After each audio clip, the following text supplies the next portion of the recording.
Est-ce qu'on peut dire que c'est une guerre éclair où le but est complètement de prendre le contrôle de Kiev et de l'ensemble de l'Ukraine, ou c'est juste des attaques ciblées juste pour garantir la sécurité de la Russie, mais aussi la sécurité des nouvelles provinces qui ont fait sécession, à savoir Lugansk et Donetsk?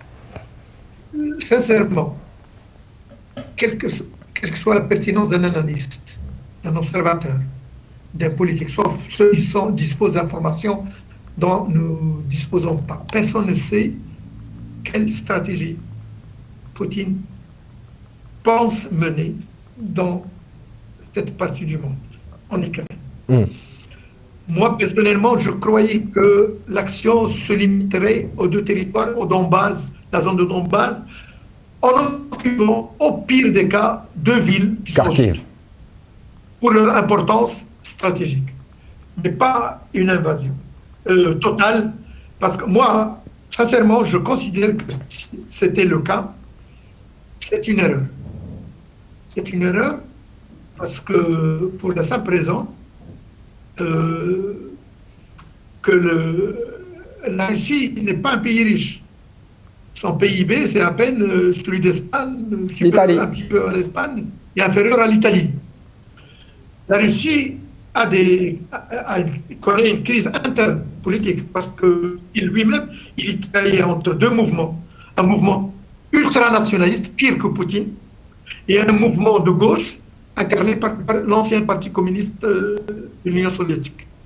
Donc, lui est considéré, entre guillemets, comme centriste, plus ou moins modéré. Donc, modéré pas aux yeux de l'Occident. À la configuration russe. À la configuration politique à l'intérieur de la Russie. Donc,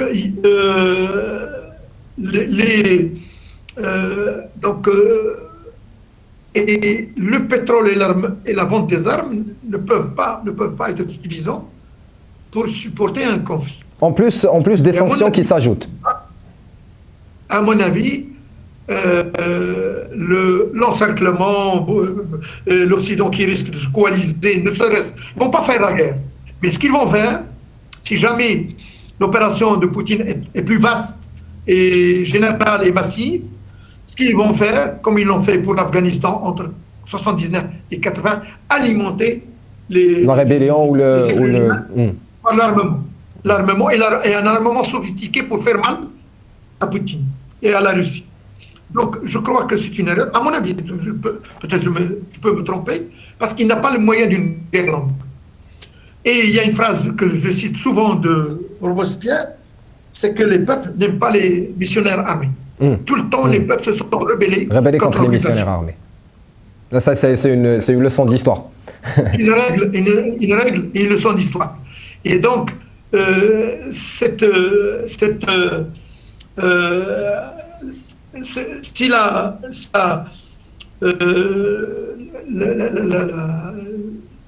l'invasion est totale, massive et concerne l'ensemble de l'Ukraine, je crois qu'elle posera beaucoup de problèmes à la Russie. Donc, il a la crise interne, politique, économique, peu de richesse, l'encerclement, et donc pas beaucoup d'alliés, parce qu'il ne faut pas oublier que la Chine la Chine observe une position de neutralité pour le moment. La position de la Chine, il ne faut pas...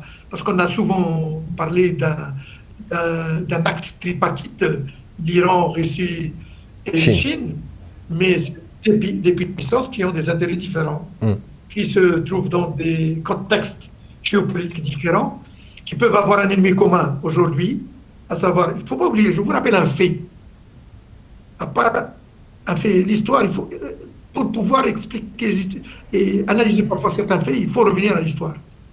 En 1971, lors de la visite de Nixon en Chine et le rétablissement des relations diplomatiques qui a été faite dans le même sillage, à partir de 1978-1979, la Chine a accordé plus de 30 bases d'écoute aux Américains pour écouter les Soviétiques. Donc, la Russie ne peut pas oublier ça.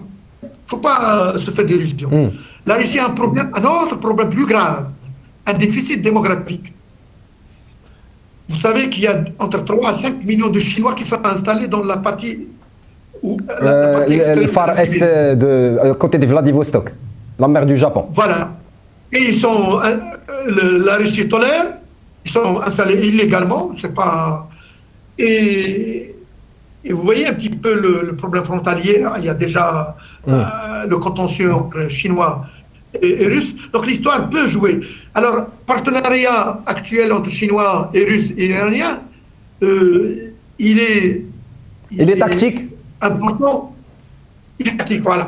Oui, je pense.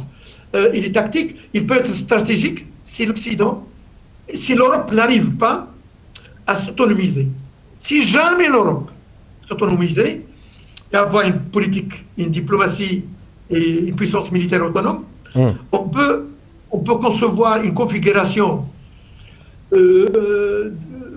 du monde à travers 3 pôles. L'Europe, l'Amérique et l'Asie. L'Eurasie. Avec ce noyau, le noyau Chine, Russie, Iran et éventuellement l'Inde, mais pas avec l'actuel président Modi et Modi. ديروا لايك وبارطاجيو الفيديو مع اصحابكم وما تنسوش ابوناو فلاشين وتفعلوا الجرس باش يوصلكم كل جديد بلانكا تيفي.